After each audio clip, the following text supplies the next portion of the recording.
So in this video I'm going to run through all the books I read for university, or at least all the ones I can remember. I should point out that me talking about these books for 10-20 seconds doesn't get you out of going to classes in any way. I'm simply pointing out whether I enjoyed them or not.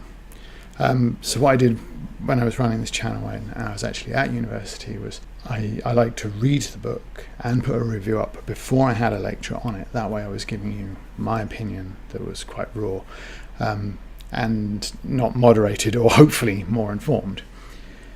So some of these books I have a full review of on the channel already, and some I do not. So the first book I read for university was Hard Times by Charles Dickens.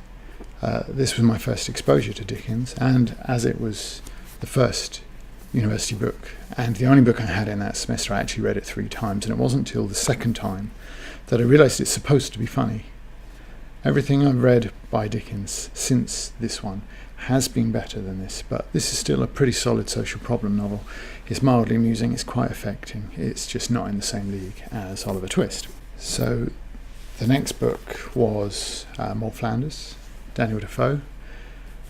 This one I can't really remember a lot about, but I do recall quite enjoying it. I remember liking Moll. She's quite fierce and independent. She gets in a lot of trouble, but mostly she knows how to get herself out of it again. It's quite long, and the language sometimes has so many ifs, buts and nots that at times it's on that cusp of actually being a little bit hard to follow, but only in places. I like this book. Next we have Cormac McCarthy, The Road. I have a longer review of this one.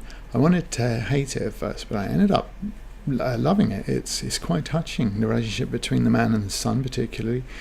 I liked it infinitely more than the film as well, so check out my review of this one, but definitely check out the book. We move on to Martin Amis's Lionel Asbo. This won't be for everyone. I have a long review if you want to know why. It's quite funny, but the satire is increasingly dated with each year that society plumbs new depths of vacuous awfulness, really. Won't be for everyone, but it's quite good. Then we come to Emily Bronte, Wuthering Heights, another one with a longer review. I think most people will love this or hate it. Some people will do both. Every human in this book is some degree of awful, but it will provoke a reaction in you, which makes it undeniably a powerful text. I recommend it for that reason, even if it is only for that reason. So next we have The Girl with the Dragon Tattoo, Stieg Larsson. Yep, again it's another one with a longer review. This is the weakest so far though. It's long, it's dated despite being what? I guess it was year 2000? It's a cold, unemotional book about a dull hypocrite. I didn't really like it much, but it isn't awful. It does hold the interest. Not really sure if that's enough to make it really a university book, but there you go. So we move into the second year, and I can look these up now, so I can actually tell you what units they're from. We'll start with the unit Styles and Subversions, and the book is North and South. It's Elizabeth Gaskell. I had really high hopes for this one, but overall it was just a touch disappointing. Definitely has its moments, and Gaskell is an engaging writer for the most part. Strong characters, I think, but I think I'd rather have read Mary Barton. So I don't have a copy of the next one. I think Scott has one, and you should definitely check out his video on this channel about Wilfred Owen while you're here. It's Mrs. Dalloway by Virginia Woolf, and the reason Scott has it and not me is because I cannot imagine any circumstances where I would want to read this book again. It's not to say it's awful. In fact, the various ways that the characters weave in and out of the narrative is powerfully cinematic and similar to Dickens's Bleak House, though Dickens, it's worth mentioning, was writing before cinema was invented. It's just that this book is extraordinarily dull, really, really dull. The one saving grace, if they're making you read it, is that it's actually quite short. Next we move on to Lady Audley's Secret by Mary Elizabeth Braddon. This is a wonderful book, a perfect blend of gothic and realism. I want to read more by Mary Elizabeth Braddon, and I want to do a longer video if time permits on this book specifically. It's really wonderful. I recommend it very highly. So we move on to Richard Marsh's The Beetle, and my version of this book is edited by the professor that actually taught us for this book. I bought it second hand, and it has some graffiti in it that I feel like I should show him, but I daren't in case he thinks I wrote it. Anyway, it's a good book. It's a touch melodramatic, but its 4 narrators, 4 genres model is very interesting and well executed. Victorian, so They seem pretty dense, don't they? They're always a bit slow on the uptake when there's a mystery afoot. Good book, I really enjoyed it. So the next book is Fingersmith, is Sarah Waters. I'm not really a big fan of historical fiction, and this is something of a housebreaker, as you can see. However, it has a great twist about halfway through, and ultimately a satisfying end for two very strong leads. I really enjoyed it. I wouldn't object to reading more by Waters, despite my ambivalence for the genre overall. Good book. The last book from this unit is one of my favourites from all of the time at university. It's Kurt Vonnegut's Slaughterhouse-5. I have a longer video of this, and I talked about it also in my Goodreads video. This is one of the best books I've read in years. Hopefully, when you get to this one, you'll enjoy it as much as I did, and it'll be one of your highlights of your time at uni. Well, in literature anyway. Let's not get too carried away. Yeah, really, really good book. Check out my review. So next, we're going to move on to a unit called Literary Prizes and Public Acclaim. Before we do, I just want to qualify that this unit was one of those ones that I don't want to say too much, I don't want to put you off, but it was one that I really struggled to maintain enthusiasm for, apart from the first couple of weeks, which were on this book, which is The Remains of the Day by Kazuo Ishiguro. If you don't love this book, then you are the problem.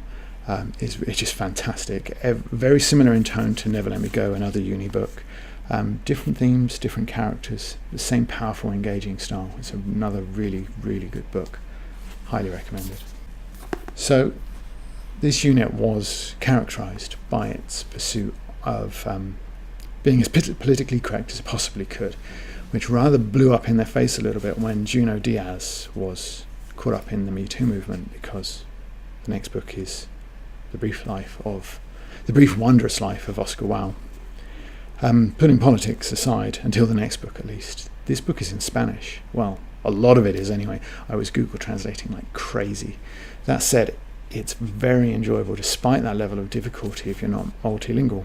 Oscar is very relatable. He's a try-hard geek. It's easy to root for him. It's a good book. So next I'm going to do a 2-for-1. It's The Long Song by Andrea Levy, and it's When I Lived in Modern Times by Linda Grant. I'm putting the books together because they're basically the same story. It's a woman doubting her identity, struggling against the evils of the British Empire, largely powerless and often absent from all the key points of the story. The lecturer said, in The Long Song anyway, that this was a way of giving voice to the voiceless. I'm not so sure about that. I think it's because it's such a delicate subject that you might find yourself offending the very audience you're courting. Levy writes with wit and charm, creates a likeable, believable group of characters. Her book is readable and enjoyable. Grant's book, on the other hand, even in feminist reviews, is met with faint praise or none at all. One of the worst books on every level that I read at university. So we're going to move on to a unit called Consuming Fiction. And the first book is Heart of Darkness by Joseph Conrad. Conrad writes beautifully, perhaps too beautifully, as this is supposedly recounted by a sea captain, although the narrator does switch. One assumes from Conrad too that sea captain. Still, I guess sea captains can make great writers as well. Overall, I like Conrad and his style more than I like the actual book. It's great, but it just didn't move me despite its brevity and beauty. It became almost a little bit of a slog to read. So we're going to move on to Dracula, Bram Stoker's Dracula. I started off really enjoying this. It's better written and it's more affecting than I recall, having read this as a child. However, it is far too long, and the lapses into phonetics make certain characters really hard to read, and Van Helsing speaks in broken English, which becomes incredibly boring and frustrating when he's given long speeches, and he always seems to use 1,000 words when 10 would do. At one point, his speech is recounted over several pages by Dr. Seward. Surely he would have summarised. He wouldn't have had to use word for word what Van Helsing said.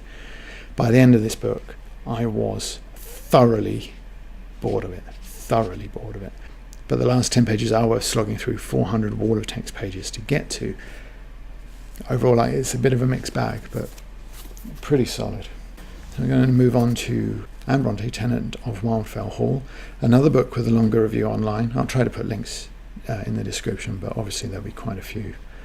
This one won't provoke a strong reaction as Wuthering Heights, but I actually think it's supposed to, as it obviously engages more in social politics than Heights does.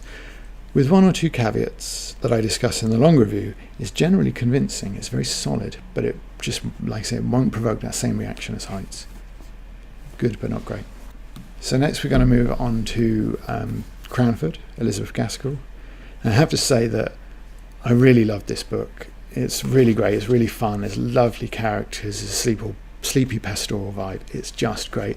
Check out my longer review if you want to know a bit more about it, and definitely check out the book.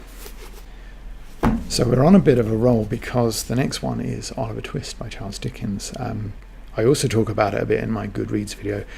This is one of the best books I've ever read. I cannot recommend it any higher than that. It's just wonderful. So the last book from this unit is Alice's Adventures in Wonderland. This is one of the biggest disappointments of the unit as well, really. I had such high expectations for it, but I think in part I was creeped out a little bit by the prologue and the history of the author. Regardless, it isn't awful, but it's just nothing like as good as I was expecting. It's fun when it's frantic, such as the Mad Hatter's Tea Party and the Queen of Hearts executing everyone, and the Mouse's Tale is just wonderful, but the glue to make those fragments a really successful whole just wasn't quite as successful. So we're now into the last handful of books, and the unit was Enlightenment and Modernity, and the first book, Dangerous Liaisons. The whole book is written as a series of letters, which makes it a little bit hard to get into, I found. Also, I think that the film might be actually a bit better because the character's just a touch more likeable, but that really isn't saying much. I didn't really enjoy it. There isn't much to recommend it other than it's better than the Persian Letters. Which brings us to the Persian Letters, and there's a reason I don't have a copy of this anymore. I hated it. I absolutely hated every part of it, and I got rid of it as soon as I was done with it. It's another collection of letters like Dangerous Liaisons, except everyone is moaning about French life and gets an equally dour response. Occasionally there are hints of a story threatening to happen in Persia, but all our leads are in France. Then there is a letter saying, haha, you've lost everything, which is exactly what these miserable wretches deserve. France cannot be that bad, and if you hate it that much, off somewhere else. Sorry about that. So the next book is The Circle by Dave Eggers. I did a longer review of The Circle. It's too long, but it's a good book with an important message. I enjoyed it once it got going. It's well written. Like I said, the message is powerful, but perhaps the disappointing parts, the sort of slow beginning, the protagonist, and to a much lesser extent maybe the end, maybe these faults are a little more memorable than its strengths, which is a shame because definitely check out my longer video. This is a rare thing. It's a 21st century social problem novel, and it's really worth your time to read. So I've left this one to last because I want it to end on a high, and this is an absolutely great book. It's Candide by Voltaire. This is really funny, and I don't think you have to know that it's a parody of the optimism proposed by Leibniz and Pope to get the joke here. Voltaire writes a great dope in Candide, bumbling along with the best of intentions while beset on all sides by the worst of humanity, with the grumbling Martin in tow because, well, he's got to be miserable somewhere, not France. It's only 100 pages long, so you'll be done with it in a flash, and maybe that's a little sad. You might hope that there was a bit more like I did.